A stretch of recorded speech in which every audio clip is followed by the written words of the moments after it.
की सच्चाई सच छुपने नहीं देंगे। धरती तो अब तक 15 घंटे का काम है, 15 दिन कैसे हो गया? 15 घंटे का ये काम है इसराइल को पांव के नीचे लाना, बैकफुट पर नहीं, पांव के नीचे नाक रगड़वा देना। ये 15 घंटे का काम है, लेकिन ये लोग करेंगे। हर को अपना एक लग रहा, हमारा क्या होगा, हमारी ये हुकूमत का क्या होगा, हमारी बादशाहत का क्या होगा, हमारी सल्तनत का क्या होगा, और फिर अमेरिका से दोस्ती का क्या होगा, और फिर इंग्लैंड से दोस्ती का क्या होगा, और मेरे बच्चे जो ऑक्सफोर्ड में पढ़ रहे हैं उसका क्या होगा। तो ये सोच अगर आप सोचेंगे तो फिर इस्लाम का और फिलिस्तीन का क्या होगा, फिर बैतुल मुकद्दस का क्या होगा? ये कोई सोच ही नहीं रहा कि बैतुल मुकद्दस का क्या होगा। कोई बम अगर बैतुल मुकद्दस पर गिर गया गलती से, और अगर नाउज़ बिल्लाह सुम्मा नाउज़ बिल्लाह मस्जिद अक्सा को नुकसान पहुंच गया तो क्या होगा? लानत है या नहीं ऐसे मुसलमानों पर? यह सवाल पैदा होता है। दुआ तो मस्जिद में हुई है वहां, हाँ, दुआ शाही, वो इमाम काबा भी मांग रहे हैं, मस्जिद नबी के इमाम भी मांग रहे हैं, हमारे यहाँ बुखारी साहब भी मांग रहे हैं, हमारे यहाँ तमाम मस्जिदों में। ये भी यहूदियों की एक साजिश है। हमारे नबी ने दुआ मांगी थी क्या? कब मांगी थी? दुआ नहीं मांगी थी, हमारे नबी ने तलवार उठाया था। कहां दुआ और कहां दवा, कहां इलाज, कहां हथियार, कहां मैदान में आपको जाना? अगर सब कुछ दुआ से होता तो फिर करबला क्यों होता?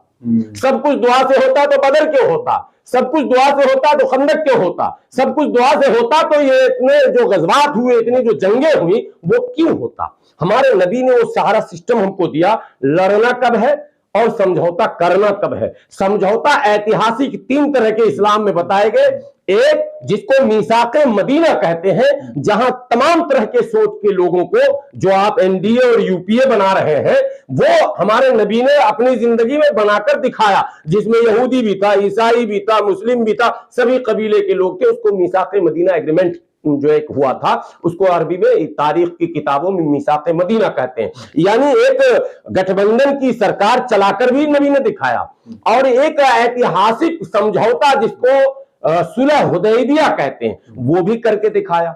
ठीक है, और तारीखी लड़ाई फतेह मक्का भी करके दिखाया।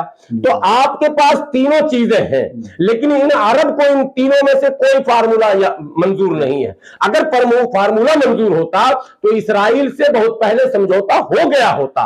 हम उसको मुल्क मानते, हम मुल्क मानते, उसके लिए कुछ शर्त होते, उसको एक सीमा देते, एक दायरा देते, फिर हम उसको कहते कि हंस खेल के साथ तुम भी हंसते रहो, हम भी हंसते रहे, तुम भी खुश हम भी खुश, तुम भी आबाद हम भी आबाद, लेकिन ये शर्तें होंगी और उन शर्तों पर तुम राजी हो जाओ। ये हो गया सुलह एक तरीका।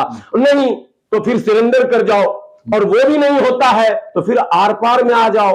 तो ये जो अभी जो माहौल है, ये तीनों से जरा अजीब सा हट के लग रहा है। ये तीनों फार्मूले वहां पर दिख नहीं रहे। न तो सुलह का वो कोई रास्ता दिख रहा, न तो गठबंधन का कोई रास्ता दिख रहा, और न आर पार का दिख रहा। अगर आर पार का होता तो आप जान लीजिए अमेरिका ताजिर है, अमेरिका व्यापारी है, अमेरिका किसी का हितैषी नहीं है। और फिर अमेरिका क्या कहते हैं, वो ईसाई है। यहूदी से तो सख्त नफरत है ईसाइयों को। यहूदी को वो ईसा अलैहिस्सलाम का कातिल मानता है। ये ईसाई यहूदियों को अपने नबी और खुदा के बेटे जो कहते हैं वो उसका कातिल मानता है। सूली पर जो लटकाया गया ईसा अलैहिस्सलाम को, तो ईसाइयों का इल्जाम है कि ये यहूदी ने किया। तो वो यहूदी से तो इतनी बड़ी दुश्मनी ईसाइयों की है कि उतनी बड़ी दुश्मनी तो हमारी भी नहीं है यहूदियों से। उसके बावजूद अगर ईसाई ममालिक उसके साथ आ रहे हैं तो वो व्यापार करने आ रहे हैं। लेकिन वो प्यादा बता रहे हैं कि प्यादा की तरह वहां मिडिल ईस्ट में बसाया गया इसको। यही बात मैं कह रहा हूं। तो क्या ये बात मैं समझ रहा हूं, आप समझ रहे हो, शाह सलमान नहीं समझ रहे, मैं समझ रहा हूं, आप समझ रहे हो, तुर्की के खलीफा नहीं समझ रहे हैं, सो कॉल्ड खलीफा। हम क्या कहूंगा भाई, मेरे यूट्यूब के उन वीडियो पर मैं नहीं उछलता हूं। हमारे मुसलमान कुछ जो है कम बेचारे समझदार यूट्यूब में ओ आ गया और वो ये कर देगा, और अब वो जहाज आ गया और वो मिसाइल आ गया, चल रहा है, फर्जी खबर चल रही है। यमन से आ गया तो तुर्की और दगान किसी को नहीं छोड़ेगा। अरे कब नहीं छोड़ेगा वो तो बताओ, जब सब मर जाएगा तब नहीं छोड़ेगा। 20,000 फिलिस्तीनी शहीद हो चुके, तबाह, पूरे कंस्ट्रक्शन तबाह कर दिया, पूरे शहर को तबाह कर दिया, उनका जीना मुहाल कर दिया। 20 लाख फिलिस्तीनी दाने और पानी को मोहताज हो चुके हैं, और आप कह रहे हैं आएगा। कब आएगा भाई, कैसे आएगा? कोई और अलग से गाड़ियां बनेंगी क्या? इसलिए मैं सो कौन खलीफा कह रहा हूं, मैं बिल्कुल कह रहा हूं, और मैं कायम हूं इस बात पर। 57 देश के मैं नहीं मानता हूं इस 57 देश के वजूद को, मैं नकारता हूं। और मैं कहता हूं कि अल्लाह भला करता कि एक देश होता लेकिन वो देश होता मुसलमानों का, वो देश होता साहबे किराम की जिंदगी को अपनाने वालों का, तब मजा आता। वो देश होता मुजाहिदों का, वो देश होता सच पर अड़ने लड़ने और ये 57 की जगह एक होता एक होता तो बेहतर होता। बहरहाल ये टुकड़े टुकड़े गैंग वाले हैं। बहरीन की क्या हैसियत है, बयान देख लीजिए आप, बयान देखिए। ये एक तरफ हमास को जो है कंडेम करते हैं, दूसरी तरफ इजराइल को ये कहते हैं कि आप बम मत बरसाइए, इजराइल मेरे पिताजी बम मत बरसाइए। तुम ये कह रहे हो? कतर देख लीजिए बीच बिचाव शुरू कर दिया। मीटिंग तो हुई है नहीं, कतर पिद्दी नहीं, पिद्दी का शुरू हुआ। भारत में कोई घटना घटी, वो भारत की घटना थी। अब भारत के सामने पूरा अरब समाज आएगा, 140 करोड़, पूरा अरब मिलाकर 40 करोड़ है, पता है ना आपको? पूरा अरब 40 करोड़ है और भारत अकेले 140 करोड़ है। भारत में कोई घटना घटी, नबी की शान में गुस्ताखी की गई। कतर ने धमकी देना शुरू किया भारत को, अब दे धमकी बाप को। भाई वो तो हमारे देश का मामला था, हमारे यहाँ अदालतें हैं, हमारे यहाँ बहस हुई इस पर, हमारे यहाँ हंगामा हुआ इस पर, मुकदमा हुआ, सब कुछ हुआ, हम अपना देख लेंगे, हम देख लेंगे। तेरी हैसियत भी नहीं थी, फिर तूने बयान दिया। और भारत के कुछ पिद्दू मुसलमान जो है वो उछल रहे थे, कतर ने बोल दिया, तू पता ही नहीं तुम्हें कतर की हैसियत क्या, कतर की औकात क्या। आज फिर वही हरकत हो रही है, ये बोल दिया वो बोल दिया। न कतर की हैसियत, न बहरीन की हैसियत है, न ओमान की हैसियत है, न मस्कत की हैसियत है, न यूएई की हैसियत। आपको सद्दाम हुसैन क्यों याद आए, इराक क्यों याद? आज यही तो मैं कह रहा हूं, आज अगर सद्दाम के साथ ये मुनाफिकीन गद्दारी न किए होते तो आज इजराइल के मां ने यह दूध नहीं पिलाया होता कि उसकी हिम्मत होती कि वो इस तरह के हमले करता। सद्दाम वो शेर का नाम था जिसने पूरी तरह से इजराइल के फौजी ताकत को नापना शुरू किया था और उसी अंदाज में अपनी फौजी ताकत को बढ़ाना शुरू किया था। हालांकि ईरान उसी रास्ते पर है, लेकिन ईरान मशकूक है, डाउटफुल है, ईरान क्लियर नहीं हो पाता। ईरान की बातों में उलझने के बाद ऐसा लग रहा है क्लियर कट कोई मैसेज नहीं है। आपको क्लियर होना ही पड़ेगा, आर या पार, बीच बिचाओ। जैसे सऊदी अरबिया को या तो आर पार मानना चाहिए, नहीं तो इसके अच्छे दोस्त थे। अरे भाई शाह सलमान के अच्छे दोस्त मोदी जी भी हैं, अच्छे दोस्त इनके वो अमेरिका का दलाल भी है जो बाइडेन, तो इनको तो चाहिए बात करना जो बाइडेन से। ना आप पटाने लायक फर्स्ट एड दे रहे हैं वहां पे। हम अब यही चीज है, यही भारत में भी ये बीमारी है, दंगे फसाद होंगे, हमारी तंजीमें जो है वो राशन भेजेंगी, पानी भेजेंगी। हम दायमी हल चाहते हैं, अस्थायी निदान होना चाहिए और अस्थायी निदान के लिए आपके पास रोड मैप का होना बहुत जरूरी है। इजराइल की जो तस्वीर ये बताई जाती है कि बहुत ताकतवर है, छोटा अमेरिका है, इस और तमाम मिडिल ईस्ट जो है उससे डरते हैं, लेकिन वही एक संगठन है लेबनान का, वहां पे चुनाव लड़ती है हिजबुल्लाह जो है उसे 2006 में हराया। जिस तरह से अभी फिलिस्तीन में आर्मी वहां पे रहती है फिलिस्तीन में, उसी तरह लेबनान में भी इजराइल की आर्मी रहती थी, लेकिन अब वहां से 2006 में आजादी मिल गई। लेबनान एक आजाद मुल्क है, तो 2006 में लेबनान ने हराया, एक छोटा सा मुल्क है, नक्शे में दिखता भी नहीं। इस लड़ाई में भी लेबनान ही मोर्चा संभालेगा। इस लड़ाई में भी हिजबुल्लाह ही इसके दांत खट्टे कर सकता है, दूसरे किसी में दम नहीं है।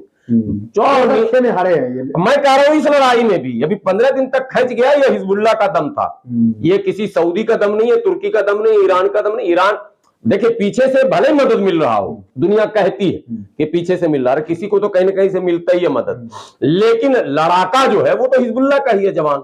शहादत देने का जज्बा जो है वो तो उनके अंदर है, वो तो इनके अंदर नहीं है।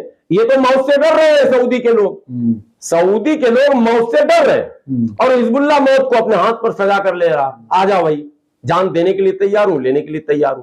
अभी इसराइल से निमटने के लिए सर कुछ नहीं करेगा, हिजबुल्लाह ही कर पाएगा, हिजबुल्लाह ही धूल चटाएगा, हिजबुल्लाह ही अड़ा हुआ है, हिजबुल्लाह से ही इसराइल भी घबराता है और हिजबुल्लाह से ही अमेरिका भी डर रहा है। पहले भी हराया है, पहले भी हरा और अमेरिका भी डर रहा। यह अलग बात है कि हिजबुल्लाह के सर पर किसका हाथ है, चीन का भी हाथ है, कोरिया का भी हाथ है, रूस का भी हाथ है, ईरान का भी हाथ है और तुर्की का भी हाथ है, हो सकता है सऊदी भी। अब हालांकि सऊदी के लिए वो चैलेंज है, सऊदी के लिए हूती, हिजबुल्लाह और हम्मास, ये जो ट्रिपल एच है, हूती, हिजबुल्लाह और हम्मास, ये तीनों से सऊदी सरकार डरती है। क्यों डरती? इसलिए कि उसको ये लगता है कि अगर इजराइल से ये जीत गया जंग तो अगली बारी मेरी है। और ये बात आपको मैं कैमरे पर कह दूं, तालिबान जब आया था तब भी पाकिस्तान डर रहा था कि अगर अमेरिका से निमट लिया तो अगली बारी मेरी है। पाकिस्तानियों अगली बारी तुम्हारी ही है, तुम्हारा परमाणु उस तालिबान को रोक नहीं पाएगा, उसका क्षेत्र विस्तार होगा और पाकिस्तान पे 100% कब्जा होगा। ये एडवांस में मैं आज बोल रहा हूं, तालिबान का कब्जा पाकिस्तान पर होगा। तो आतंकवादी बताया जा रहा था, अब नहीं आतंकवादी कोई बताएगा, अब तो मुल्क का मालिक है वो, अब तो बादशाह है, अब तो रिश्ते सबके हो रहे हैं, अब तो क्या एम्बेसी खोले जा रहे हैं, अब तो बहुत कुछ डील हो रहा है, सब डील हो रहा है। तो अब तो वो आर्टिफिशियल नदी बना रहा, वो बहुत कुछ बनाएगा।